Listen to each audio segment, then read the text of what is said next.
Yes, it is. Good morning. My name's John Wiseman. I'm a research fellow here at the Climate Energy College, and I'd like to welcome you to this presentation by Dr. Amanda Cahill. Before I begin, I'd like to acknowledge that we are meeting on the unceded land of the Wurundjeri people of the Kulin Nation and pay my respects to their elders, past, present and emerging. I guess when we reflect on the outcome of the recent election, we all have a range of views about what conclusions to draw from that event. But it does seem to me that there's fairly widespread support for the view that to rapidly accelerate the phase out of coal, a couple of things are going to have to happen. And one of them is that there's the rapid development of plausible and desirable plans for alternative economic and employment futures for coal-dependent regions. And the second thing that'll have to happen is that those plans will need to be developed informed by the input and the energy and the experience of the communities and the workers affected in those regions. And so for that reason, I'm really delighted to be able to introduce Dr. Cahill. Amanda, as you can see, is going to talk about bridging the divide, uniting regional communities for climate action. And let me just give you a couple of words of introduction to her, and then I'll hand over to her for the presentation. So Amanda completed her PhD in human geography at ANU in 2010. She has extensive experience working with communities across Australia, Asia and the Pacific on community and economic development projects. She's currently CEO of The Next Economy, which she might say a little bit about at some point. And for the last 5 years, she's been working with communities across Australia, including in Queensland and New South Wales, to strengthen regional, social, environmental and economic outcomes. I think Amanda's going to speak for about 30 to 40 minutes, and then there'll be good time for questions and conversation. So I'd ask you to welcome Amanda. Thank you.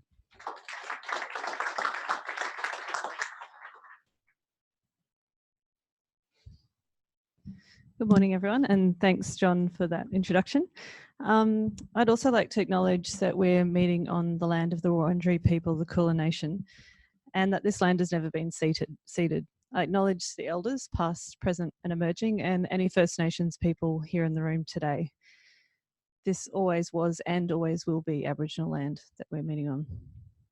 So, John's told you a little bit about me. I run an organisation called The Next Economy, and our mission is to work with communities that are struggling with change, specifically economic change, and to see how they can take advantage of that as an opportunity to build stronger, more resilient regional economies that are good for people and the planet. So our mission is to get past the kind of jobs versus the environment divide and see where there's opportunities to move forward on both of those things.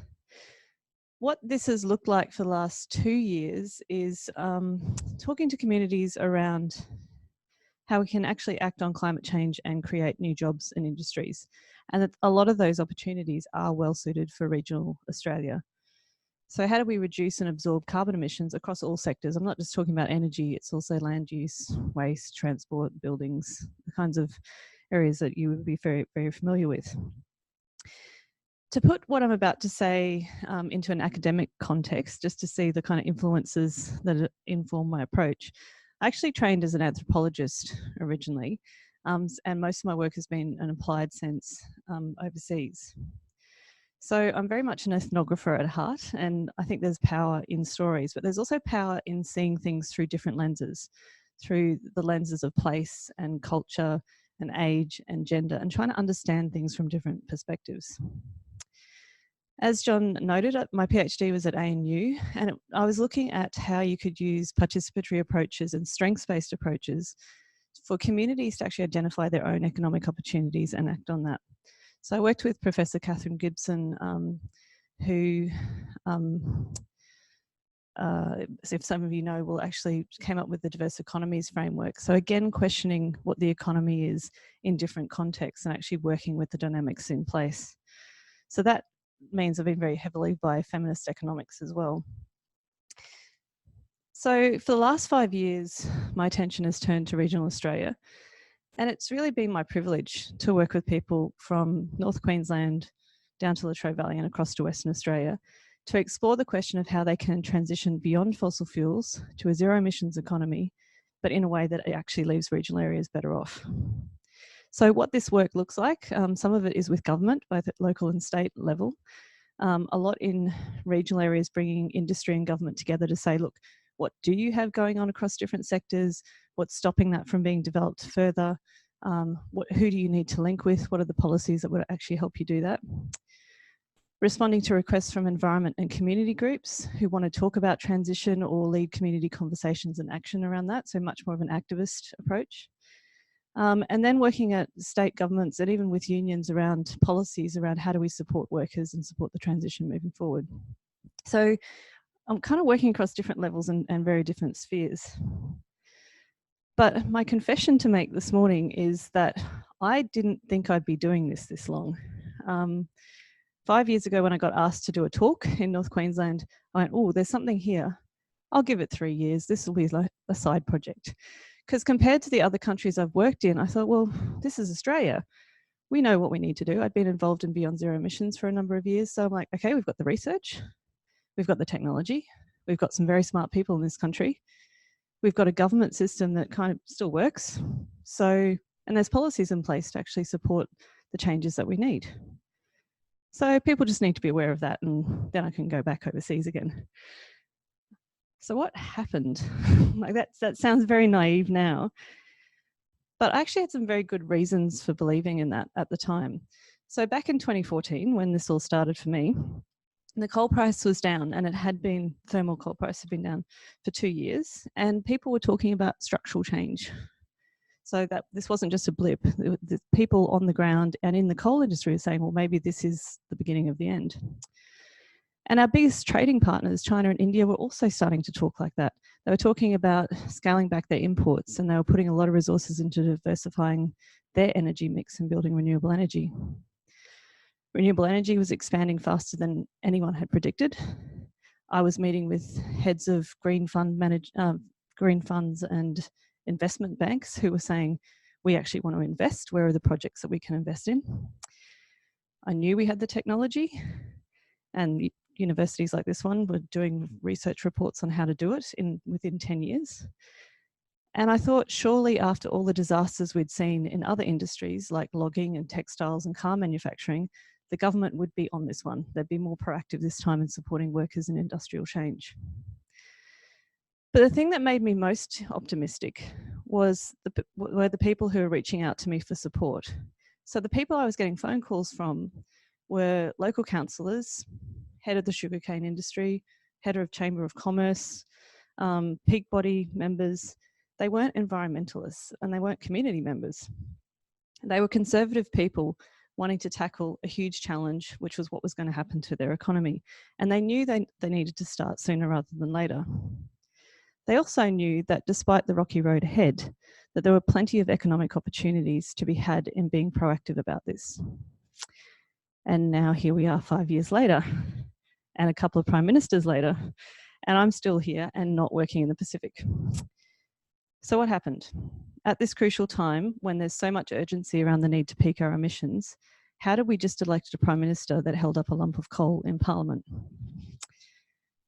So what's holding us back? Well, there's some obvious things, but we know it's not the technology. We know we can power our economy with 100% renewable electricity, energy. It's just about how we do that and how long it's going to take us to get there, where we tend to have the debate. We know the money is flowing. We had $20 billion worth of investment in construction of renewable energy projects across the country last year. And we know that the investment in coal is decreasing. There was a recent report that said it had dropped by 75% over 3 years. That's investment in thermal coal generation. So while it could be better, the money is flowing in the right direction. And it's also not that communities aren't willing to get on with it. There's actually a lot of projects happening, and there's a lot of state government programs in place to support that.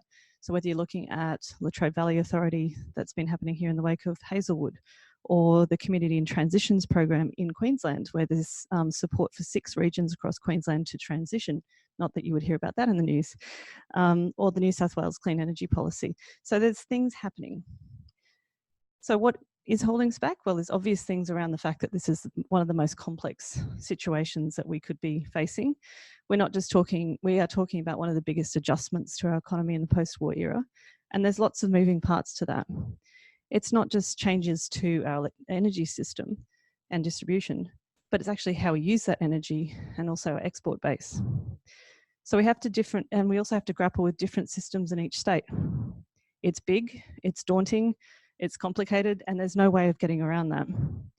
But it's also really exciting about what the prospects are if we have clean, locally available, distributed renewable energy across the country and what that can mean. And of course, the other thing holding us back is that there is still a lot of money and power tied up in keeping the status quo. That shouldn't be a surprise. That's the same when there's any big major societal change in history. It's cheaper and easier to keep things in place. You can keep making money that way as long as you can before you have to make the change. That's not a conspiracy theory, it's just the way things go. So no surprises there around challenges. But 4 weeks ago, another factor came up that a lot of people didn't see coming. That is the wrath of regional Australia. And please note that I'm saying regional Australia and not regional Queensland, because it's not just Queensland, despite what a lot of people were saying. I did mean it when I said it was my privilege to work in regional Australia when I started out. I meet the most amazing people in every single community that I've visited, even places like Gladstone, which are highly carbon intensive. There are people everywhere who are trying to tackle this and to ensure that they have a future in their region and for their kids to come. And the people I'm meeting aren't anti-renewables, and they're also not anti-coal. Most of them work in or have relatives that work in or living in a community where the coal industry has been really important. It's not just built their region, it's built the prosperity of the country. But while they might not be anti-renewables or anti-coal, what they are is generally, on the whole, pretty scared of change at a time where they have very little faith in government or experts, and when regions have been doing it tough for quite a long time. From droughts and increasing natural disasters that are undermining traditional agricultural industries, to regional unemployment, to underemployment, where we're talking like 12 to 20%, and then even higher for young people or First Nations groups, to the increasing cost of living, and to growing concerns about automation and ageing populations. Basically, people feel abandoned, they feel angry, and they feel lost. So what does this actually look like on the ground? So let me tell you a couple of stories of things that have happened. The first thing that comes to mind for me is the Townsville Mayor last year addressing a room full of impact investors, mostly from Sydney and Melbourne, who were interested in investing in green initiatives across the region. And she said they were very welcome to invest in her community, and that would be great. But she wanted them to know that while the council would support them, they were going to continue to support Adani and the Carmichael mine, because the company was already in town, they'd rented out a building, they were employing local people. They were already spending money. What were the impact investors doing? So the message was, yes, we'll have renewable energy, but we're also going to keep coal.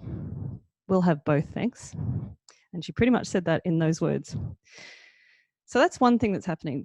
But at the same time, there's also, I noticed in this election, there was also a surprising acceptance now of climate change. So the people who used to deny it, like the Conservative parties, were actually sending candidate statements to some of our events saying, oh yes, yes, climate change. Oh yes, we should build renewable energy. That's all great.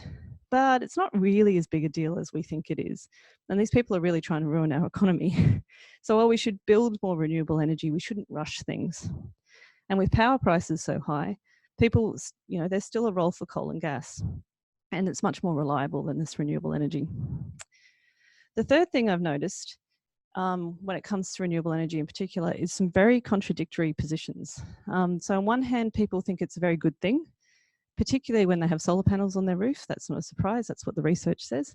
But there's also this weird kind of invisibility around people not understanding the scale of what's actually being rolled out. So it's kind of like, yes, there's solar panels on roofs, but people aren't aware of the large scale projects that are going ahead and how many jobs they're creating. So the classic example for me was getting interviewed by the leading journalist of the Townsville Bulletin a few weeks before the election. And he's like, yeah, well, you're saying about all these things in the future. And I'm like, no, they're now.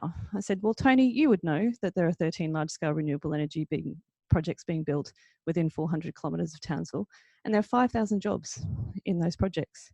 He said, 13 projects, there are not 13 projects. Oh, they're on the books. And I'm like, no, there's 27 projects on the books. 13 are under construction at different stages.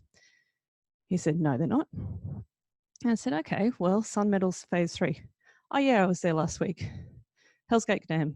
Oh yeah, that's going ahead. The battery factory. Oh yeah, a lot of money's being put in. So I got up to project 5 and he went, And I went, And he just hadn't put it together in their head. And I think that's what's happening. We kind of focus on individual projects without linking the bigger picture of how much is happening and how many jobs there actually are. But at the same time, then when renewable energy projects do get attention, there's often a lot of negativity around some of the projects in regional Australia as well. And there's been a bit of a backlash because of issues around unqualified workers, deaths or injuries on sites because people aren't qualified, a lack of regulation that leads to very shoddy planning outcomes. So for example, in one community I heard 3 companies, solar companies had hit town. They built 3 large-scale solar projects on 3 sides of the town. They had done no community consultation. They were not setting up any community funds to actually put money back into that community. So it's pretty much the old extractive model of mining. You take it and run, except that mining companies have done a good job in at least talking to people before they go ahead with their projects because they were forced to. Renewable energy companies aren't doing that. And so the social license around renewable energy is dropping. And that's not just Queensland. The other pattern that I think we saw in the media quite a bit that's creating a challenge is that people are scared of environmentalists coming to town. They actually use those words. The words that people are using are, these people come in, they're intolerant, they're judgmental, they're bullies, and they're outsiders who are just pushing their own agenda at the expense of our ability to make a living. And this sense of alienation isn't helped by the failure of all of us to actually acknowledge the contribution coal has made to our economy. So instead of actually respecting what's been done and people having a sense of pride for what they've achieved, they actually are feeling attacked and feeling very disrespected. And with energy futures becoming an issue of identity politics and exacerbating a feeling of people feeling abandoned by government, it's really little wonder that people are turning to people who are kind of like them for answers to justify not supporting change. I've had 3 different people in 3 different parts of Australia tell me straight out that they were voting for One Nation even though they didn't agree with any of their policies. And when we dug a bit deeper, I said, well, you don't actually like their policies. Why are you voting for them? And they said, well, you know, don't really agree with Pauline, but at least she's honest. She actually comes out here, she listens, and she's got the guts to say what she really thinks. To some, that's what leadership looks like. And they're not seeing it from any of the major parties. So this is messy. I wasn't overly surprised at the result that we got in the election because of these things that I've been hearing. So what's the way through? Is there a way through?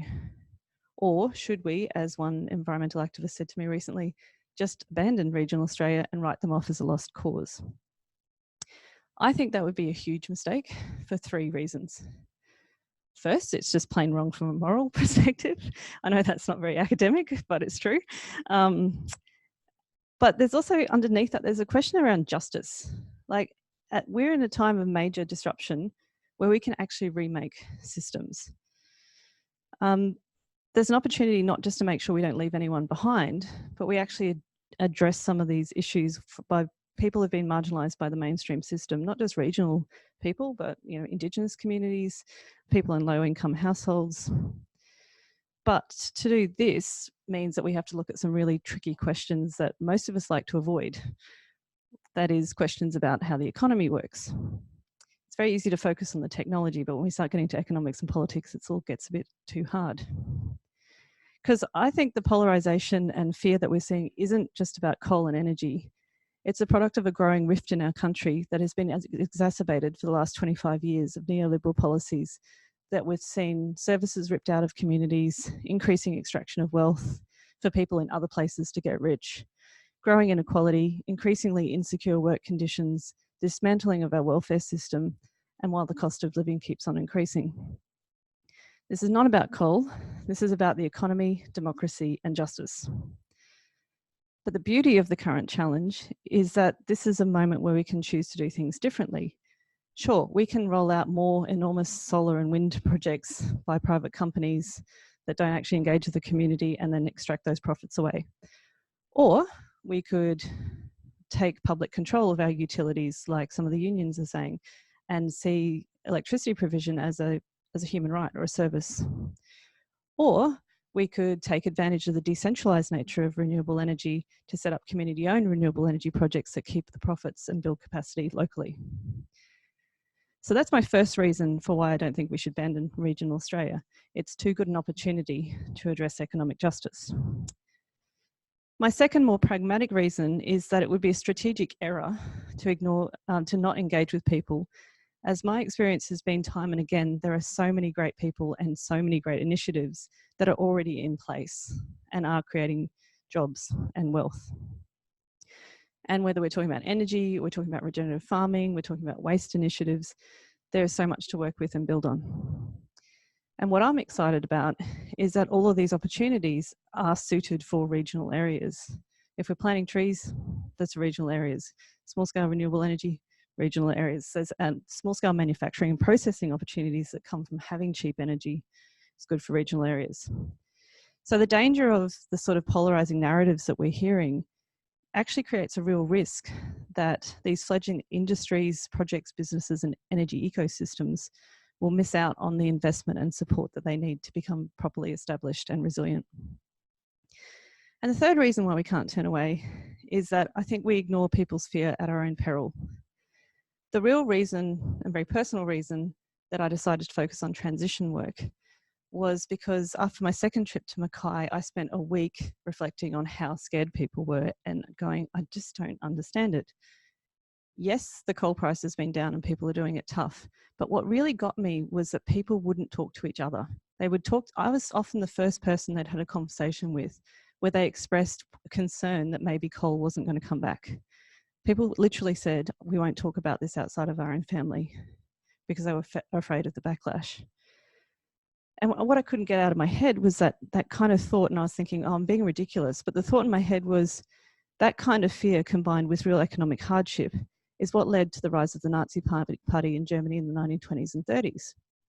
So this was 2015.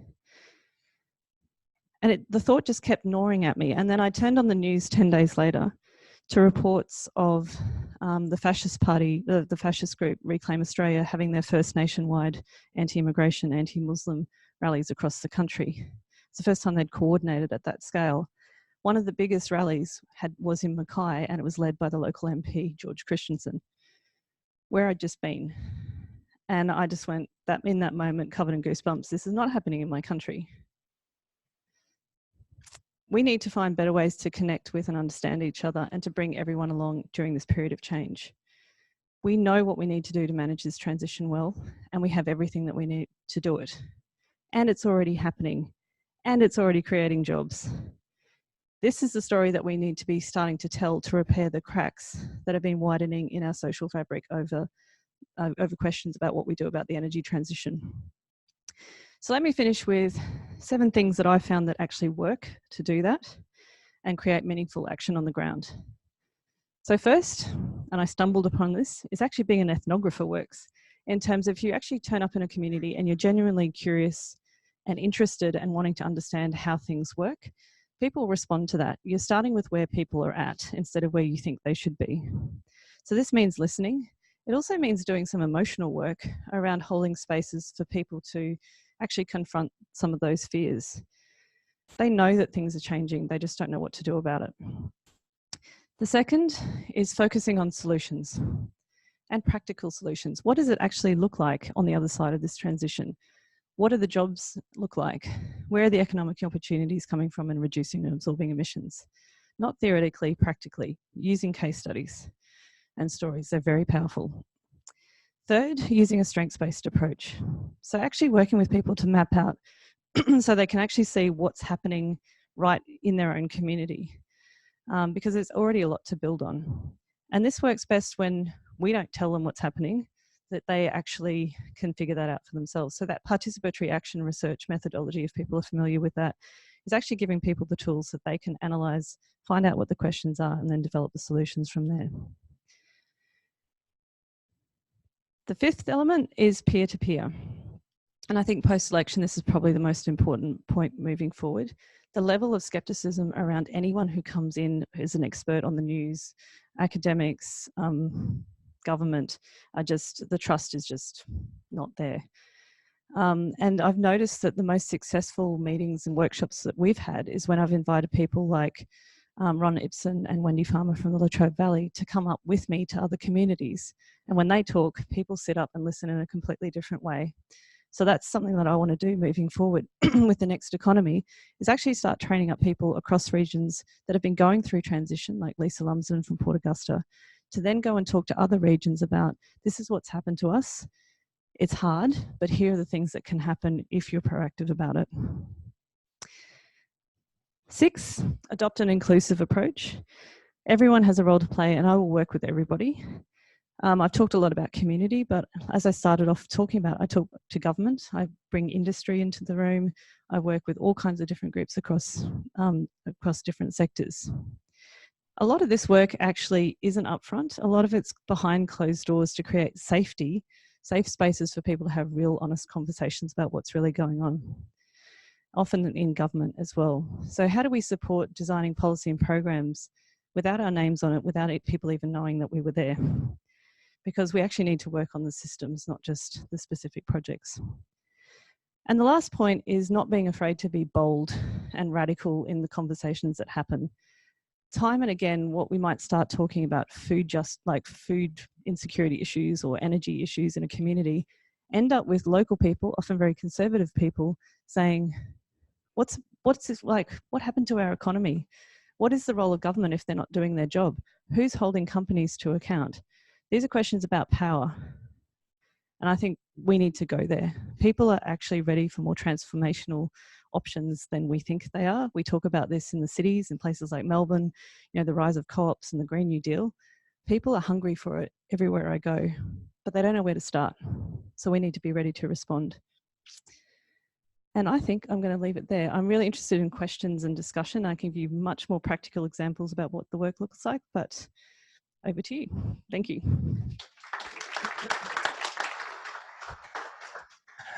Thank you very much, Amanda. Now, we've got a good amount of time for questions and conversations. I think, Belle, we've also got some people on the webinar as well, so we may take some questions from there too.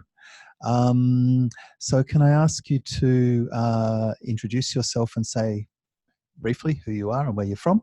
Hans, do you want to go first? I'm Hans Speer, an anthropologist working in the climate change space for some time now. That was really a great presentation, perhaps the best one that I've heard in this particular space. I really mean that. I'm not sure if you're familiar with the Next System project based in the US. People who write for that are either Green Social Democrats or eco-socialists. I'm an eco-socialist myself. And so I'm glad that you're familiar with that, but that's kind of one of those bold spaces. And it seems to me that the kind of people you're talking about are pretty much the kind of people who voted for Trump in the US. Now, people argue that if Bernie Sanders had been nominated, if the Democratic Party had really been bold and had basically run him as president, he might have beat Trump. So can we here in Australia learn from campaigns such as the Bernie Sanders, the whole Sanders campaign?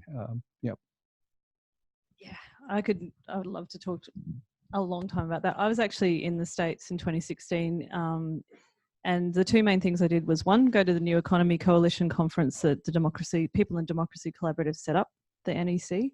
So a very radical conference, Black Lives Matter, with lead speakers, and very radical conference in Buffalo, where there was 50% unemployment, an old industrial centre, and just seeing the poverty firsthand. So going from a really radical space down to Central and Southern Appalachia, coal mining regions, where there were Trump stickers. So everyone in the north was like, there's no way Trump's going to get in. This is July. And the conventions were on. Went down south and I just went, oh, you've got a problem. Like there was just so much support for Trump. But interestingly, a very good friend of mine who is in southwest part of Virginia, big Bernie supporter, had been doing local economic development work in the region for decades, ran on a Bernie kind of platform in the midterms. He mobilized thousands and thousands of volunteers that had never voted before, and they were like door knocking for him. Had amazing support. Not only did he lose, he lost by a greater margin than the previous Democrat who had done nothing because they didn't think they could win. He was up against an opponent, the sitting member was Congressman, was one of Trump's biggest supporters. And it was completely shocking. So I don't know what he did wrong because he thought a lot of the things that I've been saying here. I think it's just disengagement from politics in general. I think the way through, and I'm involved in the new economy movement in Australia as well, is that we need to build politics from the ground up, but we need to think about politics more broadly. A lot of the work that I do with community groups ends up being about building democracy skills. People actually learning how to be a citizen, because we haven't had to in Australia. We haven't had to fight for a lot for decades, really, for most people. So people are scared. They don't even know how the system works. That's where we need to start before we're going to see that change at the top. So I'm a little bit worried about the Green New Deal discussion because it's kind of, again, going to be led by green groups. It's big, it's full of jargon, and I'm kind of worried that that could play into the polarisation. But if we go on the ground and start talking to workers about what happened, you used to have a secure job, now you don't, what's really concerning you, and talk to the real issues, then I think there's going to be, like, we're just going to unleash so much energy for change. But it has to be real to people. So there's a question up the back, I think. Hi, Amanda, thank you very much. I'm Stephen Pollard. I'm a PhD student here at Melbourne Uni. I'm also an anthropologist. Wow, Yes. we're out Lots of anthropologists today. Yeah. So it's really refreshing to hear about this focus on regional Australia. There's a whole lot of attention on cities and climate change, and cities are where it's at, and cities are where climate battles will be sort of lost and won depending on, you know, what you read and who you listen to. But a lot of the actions in cities depend on renewable energy projects in regional areas, for example. And so I'm really interested to hear your thoughts on that, those relationships and that articulation. Yeah, I agree. And I think it's taking another step. It's not just winning the climate battle, it's actually addressing the regional economic development issues that have been getting worse and worse and are going to get worse with climate change. I mean, we're just seeing like the droughts and the severity of the climate events that are already happening, and there's just not the resilience built into communities, both in an infrastructure way, but also in a social and political way. Like, I want to see leaders that when things happen are ready to talk about, okay, how do we rebuild but do it differently in every community, not just in the city. It's got to actually be everywhere. We need that resilience. But in terms of, yeah.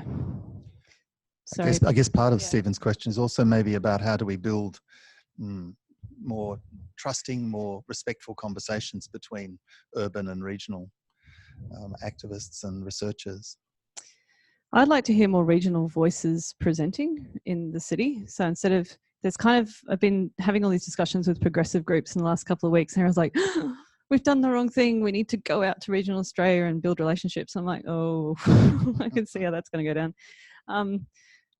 So, you know, actually kind of inviting people into spaces instead of having quite elitist, closed spaces that are quite expensive to get to. There's been a lot of work to bring Indigenous voices in or different migrant groups into conversations, but regions are never thought about. They're just people like us. And like, they're not. They've got very different issues. So how do we create that space that they're actually in the room and respected for the expertise that they're offering the conversation? Annabelle, I think we'll take the first of perhaps two questions online. Thank you, John. The first is from Jessica Barnes. Amanda, How have you been thinking about and integrating the need for transition, adaptation to the impacts of climate change into your work? Similar issues, but the opportunity narrative is perhaps a bit harder to articulate in the context of the economy when looking at impacts. So climate adaptation, yep. So the Community and Transitions program that I helped the Queensland government to develop, they're actually supporting people to come up with roadmaps that actually take into account climate projections for those regions. So what's likely to happen and what do they need to build in terms of resilience in that across all sectors. So it's not just let's start a new enterprises for jobs, which I think initially that's where their heads were at. It's actually like, well, okay, to build the infrastructure we need, that's going to create jobs. To actually think about the fact that we can't do large scale agriculture in the way that we used to, but there are new opportunities and actually they line up with export demands. So things like nut trees, okay, that's changing agriculture, that's creating jobs. So I think that the way through is adaptation and mitigation are part of the solution in terms of the economic solutions, but it has to be place-based. You have to come back to that particular region and what the opportunities are. So I've got a question from Colin over here. Thanks, Amanda. My name's Colin Long. I'm the Just Transitions Organiser for the Victorian Trades Hall Council. It's become very clear to me that one of the major barriers to sensible climate and just transition action and policy in the country is actually industrial relations policy. It makes it almost impossible for unions to do anything. I mean, aside from climate action, the law is designed to prevent unions doing their job in many ways. And the level of insecurity felt by workers around the country contributes clearly to me to the problems around getting trust, workers' trust in any level of government or employers or anything like that, to believe that if there's going to be a major transition, that anything other than them being screwed will be the result. And that one of the things we really need to do is transform the industrial relations system if we're going to actually achieve action on climate change. A lot of people don't make that connection. To me, it's really important.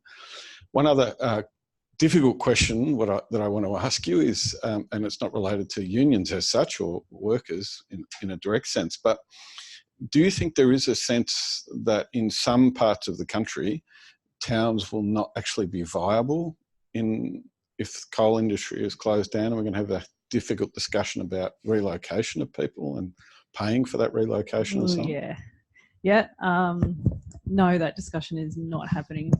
And I've actually found a lot of resistance in the union movement around that they won't come to the table to start talking about the fact that we need to deal with the fact that coal is going to end at some point. We don't get to control it. Maybe it's now, maybe it's in 20 years' time, but we need to start now. And one of the issues that came up, won't name the unions, was we can't start talking about that because basically you're saying most of those small towns in central Queensland don't have a future. I'm like, well, they don't.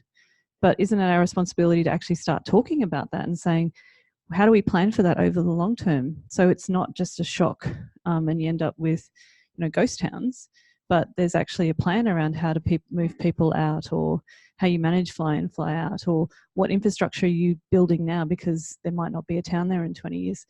Nobody's talking about, nobody wants to touch that. So, and I think at the moment, because things are so sensitive, I'm probably not going to be raising that at the moment. But it's a conversation that needs to be had, not is this or isn't going to happen? How do we manage it to happen? And just on your industrial relations point, I totally agree with you. And the really perverse thing that's happening that I'm noticing is workers actually citing that the most trusted people are actually their companies, their employers. So it's almost like an idea of, I need to behave to hold on to my job, and they're the only people who at the moment I know are going to give me something, so I'm not going to rock the boat on that. So there was a really interesting situation I know here in Victoria when Hazelwood shut down, and I didn't see it, but Wendy was telling me the press conference with Engie, the French company, and the Premier was there, and all the workers started attacking the Premier as if he had decided to close down the power station, and they were all defending Engie, even though it was the company that decided to close down the power station. So the loyalties then go that way. So I totally agree with you. I think the industrial policies is totally screwed. So I've got the man down here with this grey scarf. Grey scarf. Yep, we've got plenty of time. Everyone will get a go, I think. Hi, Amanda. I'm Alex. I'm also an anthropology student and a physics student. Who knew? I was just really interested to hear you talk more about sort of the specific economic opportunities to regional groups beyond, you know, installing solar, installing wind. Like, what are some of the specific other industries or opportunities that exist? Yep. Okay. Again, has to be place-based. I tend to divide it up into sectors and then get people to actually map. So I've been doing a lot of roundtables with heads of government and industry to map out what's happening. Townsville, example. Won't talk about renewable energy. I've already done that. Huge amount of projects happening there. Buildings, energy efficiency, very small, tiny, small to medium-sized businesses that are not just doing energy audits, but actually trying to influence the construction industry to build differently. The battery factories, so manufacturing opportunities. There's a lot of small scale engineering firms that make widgets and things. So they're looking at, well, how do you switch that? Is it making parts for renewable energy, or is it other things that are actually coming up in the agricultural industry? Carbon sequestration, so drawdown across agriculture, forestry, also marine, permaculture, wetland protection. Yeah, so I could go on, but does that give you a sense? And different transport options too. Next question online, Bill. Thank you. This one's from Georgia Gibson. You mentioned the power of the coal and mining lobbies in Australia. This feels like a huge barrier to overcome, and even if we get local communities on board, there is still that blockage in the high levels of government. What are your thoughts on this? Absolutely. I think there's still a role. I don't want people to go away from this thinking that all environment groups are bad because they're taking on the fight. We need people who are going to fight, because that's the end, to actually expose what's happening and to be completely unapologetic about that. And they're not going to win friends, but I think we need people who are going to like really expose that power and show what it is, and they need to do that job. We also need people doing the other side of things, and they can't be the same. I think there's different roles to play, and we need people who are going to draw a line in the sand, put their bodies on the line, which is what's going to happen with Adani now, and just take that fight to them. That actually creates a space for people like me to have a different kind of conversation. So we do really definitely need to take that. Somebody was the Citizen Climate Lobby. Yeah. The people who go and lobby, turn up at Parliament House and keep lobbying. And when I first met the founder, he was like, do you know that I think he said every Thursday in Parliament House, when it was a sitting week, the minerals lobby, I don't know if it's Minerals Council, but coal industry put on a lunch for all of the politicians, a very nice lunch, and everyone turns up from across all parties. Now that's what we're dealing with. If they're in Parliament House on a first name basis, we've got problems with our democracy. Okay, up the back there, yes. I think, yeah. Hi, Fiona Haynes from Criminology here at Melbourne. I've got two quick questions. One, the work I've been doing in coal seam gas in northern New South Wales is the challenge of conflict within regional communities, and I just wondered what strategies or what ways, because those conflicts can escalate to the political sphere, so there's this kind of vertical resonance. And the other, if you had any thoughts on relationships between fossil fuels, so the coal, gas, and the tensions between industries. Yeah, okay, so the first one is the community development model, or community organising model as well, is you find your champions that are already on board with the change that needs to happen. But there's also ways to work across that conflict. So the best example was Gloucester in New South Wales, when there's a big fight, Groundswell Gloucester against coal seam gas, completely split the town 50-50. The council had to decide whether they were buying back the gas leases. And there were a group of women in the town who weren't on either side, but they were just hurting because they saw how much conflict there was in the town. They said, no matter what the decision is, half the town's going to be still angry. This conflict won't end. And they just had this brilliant idea of putting on a weekend, a Sustainable Futures weekend. So no matter what happens, what's the sort of future we want for our place? Like, how do we come together and talk about what we love about this community and what we want to protect? And they invited people from around Australia who were from communities that were doing good stuff, and got them to tell their stories about what they'd built, co-ops and community-owned renewable energy projects and healing centres and all kinds of things. And we ran a couple of workshops and did some strengths-based mapping. And the most beautiful thing was on the Sunday morning, so after one day, 2 men stood up at the beginning. We said, does anyone have any ideas of what they want to take forward? 2 men who had not talked to each other for 5 years, who'd gone to school together but had completely split over the coal seam gas, said, people know in this town that we've been fighting very publicly. We're going to come together because we heard that talk about community-owned renewable energy yesterday, and we're going to form a co-op to start our own community-owned renewable energy project. And we're going to get over our differences to do that.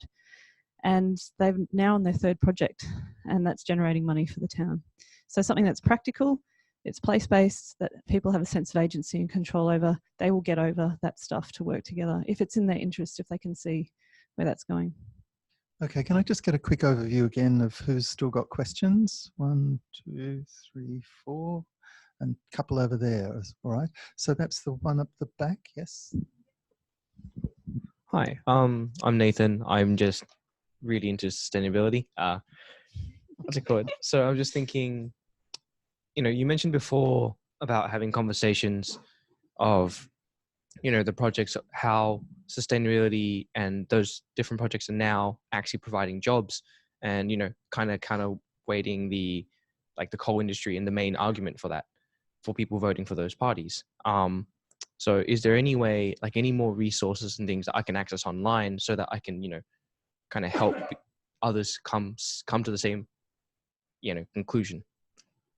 So are there what resources online that you can then share with other people about the good news stories? Yes.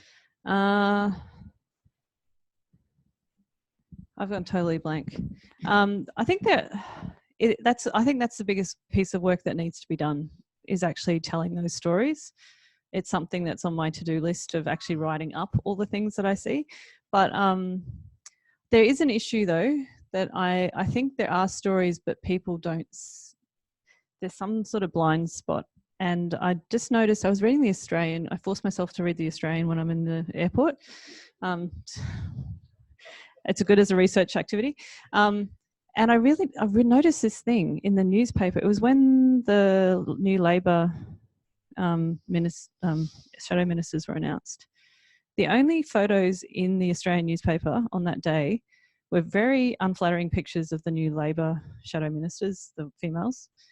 And the back page, there was like models with handbags, the story on this handbag company, and pretty much no other pictures of women. There was a lot of talk about renewable energy, and the language around it was gendered. So there was kind of talk about hydro projects and coal and gas as real men's jobs, money, big scale. And then the language around renewable energy, maybe I'm reading into it, but it was like fickle and unreliable and small and over there.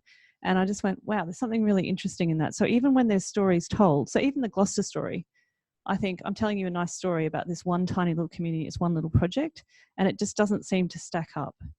So I think the stories are actually there, and we're not seeing them because they don't seem to count in the framework of what's a real job. So I just want to challenge you to, I think they're out there. Go look for them. If you have them, share them with me too.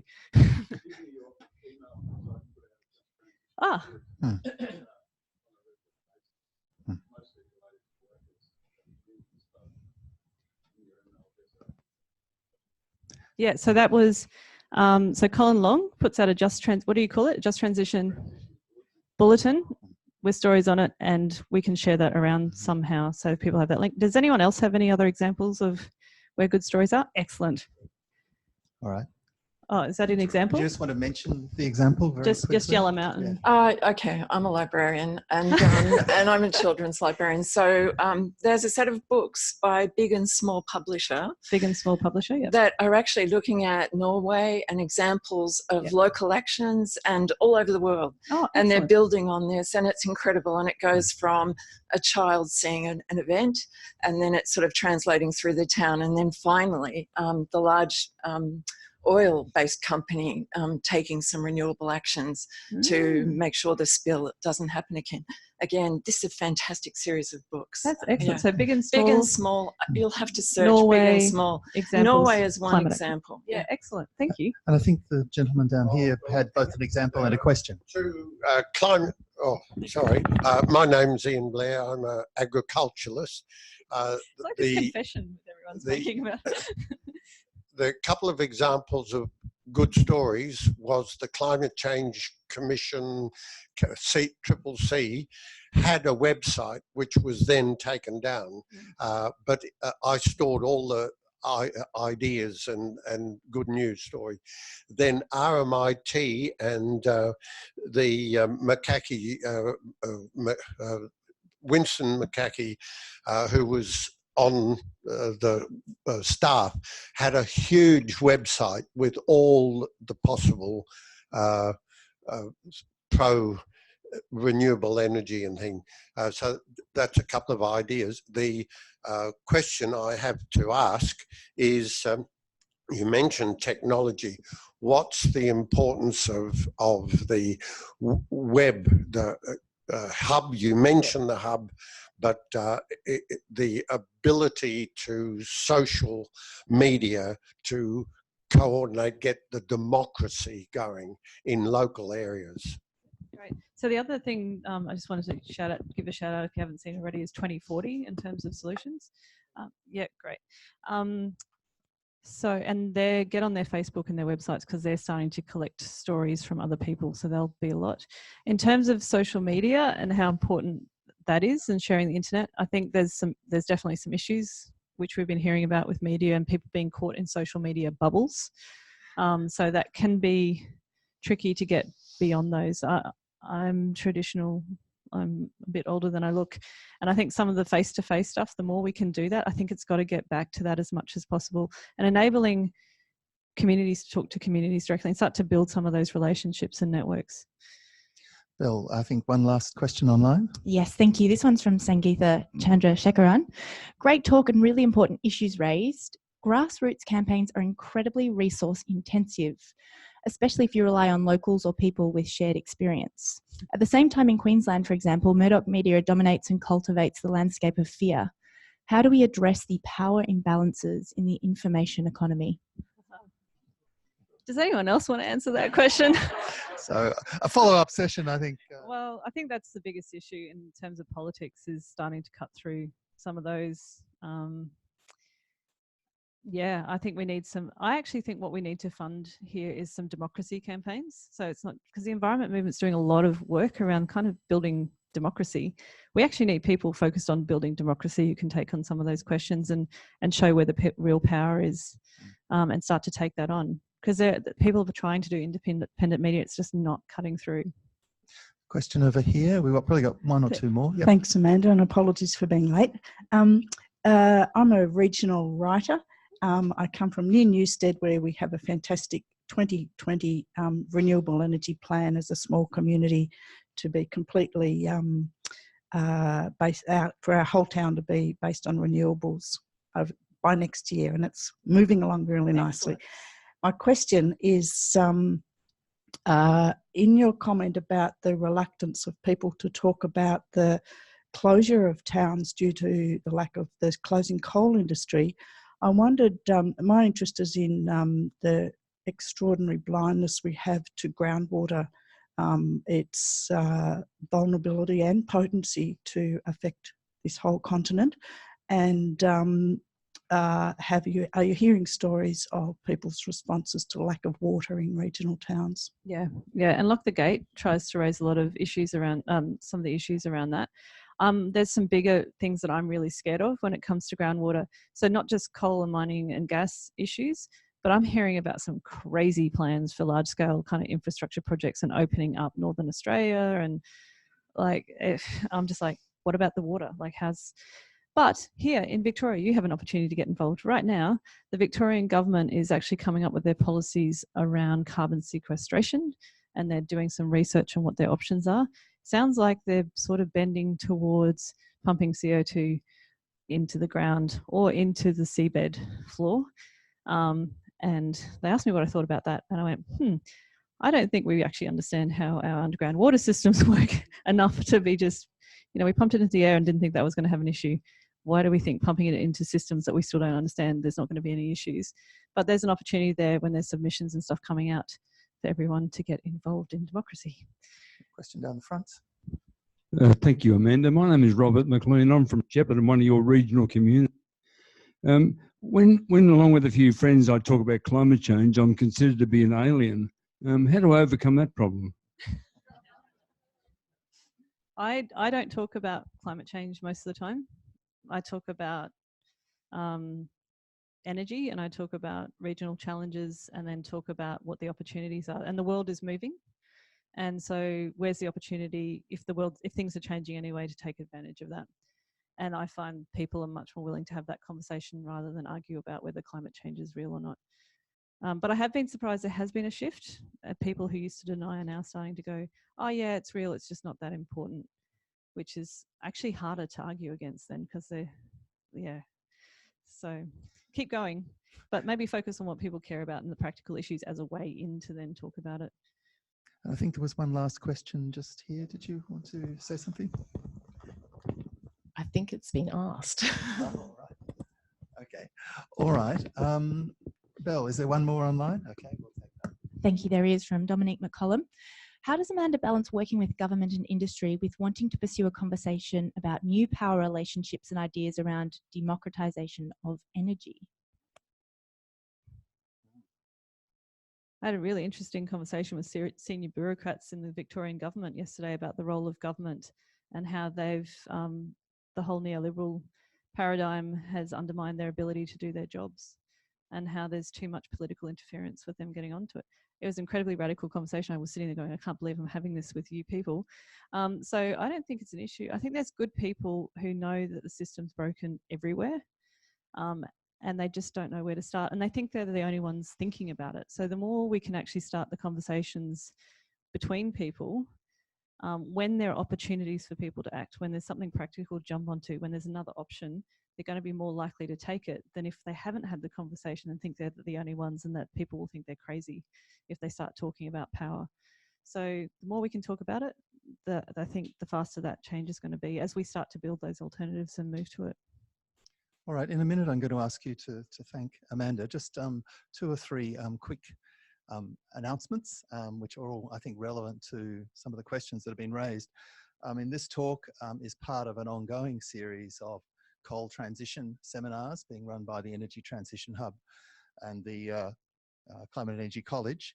Well, so in addition to these upcoming seminars, stay tuned for a number of others on this topic, including, I think, while we don't have a final date, I think we'll be organising a showing of the excellent film Our Power, which, if people haven't seen it, is a really interesting film about the Latrobe Valley, and many of these issues are raised in it. So stay tuned for that in the next few weeks, I think. Secondly, there's an ongoing body of work being led by Frank Yotso from Australian National University, and myself and others. That will lead in the near future to a full day event, a seminar in Canberra on the 24th of July. Now, obviously not everyone's going to be able to belt up to Canberra, but that's going to be an attempt to bring together quite a lot of these conversations, including, I'm hoping, Amanda and others. And certainly I think we'll be trying to stream that as well. So perhaps note the 24th of July as an opportunity for a further cut on this. I also take note of the question about resources and links, and there are, in fact, quite a lot out there, and Frank and I and others have certainly been collecting those. So we might talk a bit about, without offering to provide an ongoing information service, we might try and put together some really good links to some of the examples that are out there. So there's, I think, clearly from the conversation here, much interest and much keenness to continue to focus on both the challenges and the possibilities and the opportunities. So thank you all for coming, and can I ask you to please thank Amanda for her presentation.